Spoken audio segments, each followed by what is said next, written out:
di kehidupan sehari-hari, agama ini yang dipraktekkan hanya dua. Yang pertama adalah sholat, sholat lagi, sholat lagi, sholat lagi, sampai akhir hayat. Yang kedua adalah akhlak. Nah, jadi sholat dan akhlak itulah dua kunci.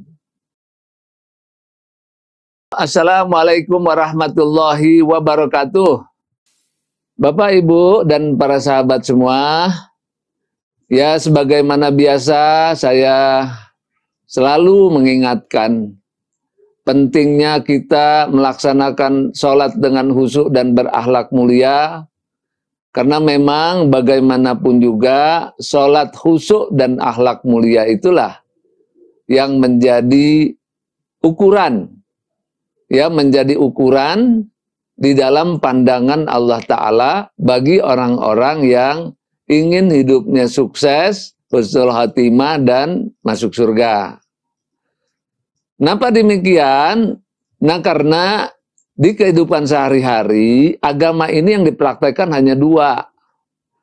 Yang pertama adalah sholat, sholat lagi, sholat lagi, sholat lagi, sampai akhir hayat. Yang kedua adalah akhlak. Ya, sejak bangun tidur, ya, mulai bangun tidur, kita bergaul dengan sebelah kita, suami kita, istri kita, pakai akhlak. Ya, kemudian kita melaksanakan tugas-tugas pakai akhlak. Berbicara pakai akhlak. Bekerja pakai akhlak. Ngurus anak pakai akhlak. Ngurus suami pakai akhlak. Ngurus istri sama juga. Semua akhlak 24 jam. Nah, jadi sholat dan akhlak itulah dua kunci. Ya, di mana orang ingin masuk surga atau dia juga ingin hidupnya sukses, husnul khatimah. Kenapa yang dua ini? Karena memang yang pertama kali dihisab adalah sholat. Bagus sholatnya, maka dia akan bagus juga semua amalnya itu. Sebaliknya buruk sholatnya, maka amalnya nggak karuan semuanya. Nah, itu hadisnya seperti itu. Nah, begitu juga akhlak mulia ini adalah di mana orang-orang menjadi penghuni surga. Seluruhnya akhlaknya mulia. Tidak ada orang masuk surga akhlaknya hina, tidak ada. Ya, karena itulah pentingnya kita selalu meningkatkan kualitas yang dua ini menjadi prioritas utama, yaitu sholat yang khusyuk terutama. Ya, karena kalau tidak khusyuk bagaimana tuh? Jadi yang khusyuk, sholat yang khusyuk, yang sebenarnya yaitu dengan 3T, dengan tumakninah, tafakur, tadabbur.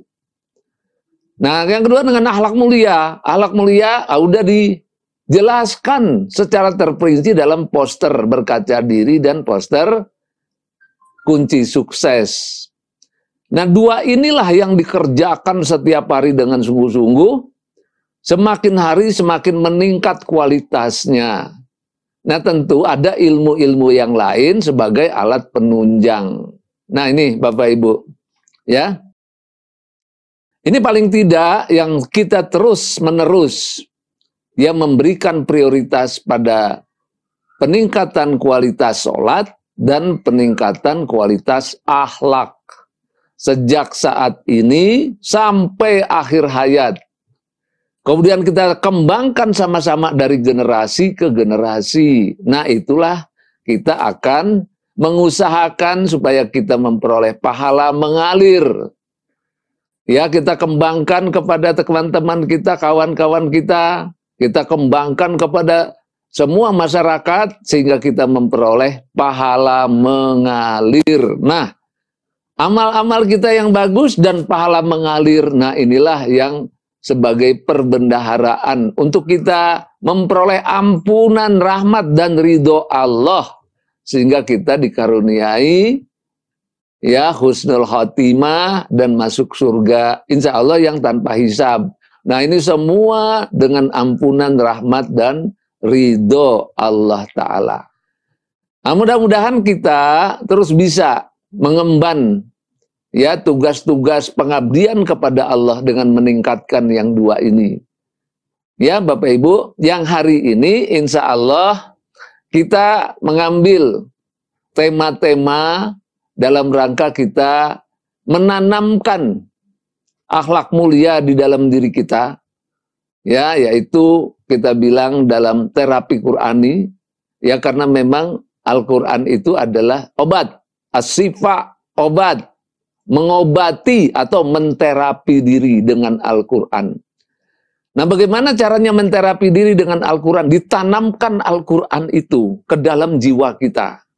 Kemudian dipraktekkan dalam kehidupan kita. Ya, seperti halnya sebuah pohon. Benihnya, ya kita buat dengan pengetahuan, pemahaman, pelajaran. Nah, benih itu. Nah, kemudian kita tanamkan, dilatih ke dalam jiwa. Terus dilatih, dipraktekkan, dilatih. Nah, itu kita tanam. Kita rawat sekaligus juga kita rawat dan terus-menerus kita praktekkan dalam kehidupan sehari-hari. Nah, inilah prosesnya sehingga kita insya Allah bisa membentuk, membangun akhlak mulia itu. Nah, ini prosesnya Ibu Bapak, dan hari ini ya sebagaimana biasa kita ambil judul berkebun pohon Asmaul Husna. Ya, berkebun pohon Asmaul Husna. Ya, karena ini memang salah satu dari pembelajaran kita di dalam buku terapi Qur'ani. Nah, sehingga kita akan memperdalam paling tidak pemahaman kita urai sedetil mungkin sehingga ini bisa kita tanamkan dalam pikiran kita, dalam jiwa kita menjadi sebuah pohon Asmaul Husna. Ya bahkan kalau lihat kita hadis-hadis, barang siapa yang Asmaul Husna dihafal, dia paham, dia ngerti, kemudian dia betul-betul mengamalkan Asmaul Husna dalam hidupnya, dia itu dijamin masuk surga. Ada juga yang hadis yang seperti itu. Nah, sehingga ini ada terapi Asmaul Husna.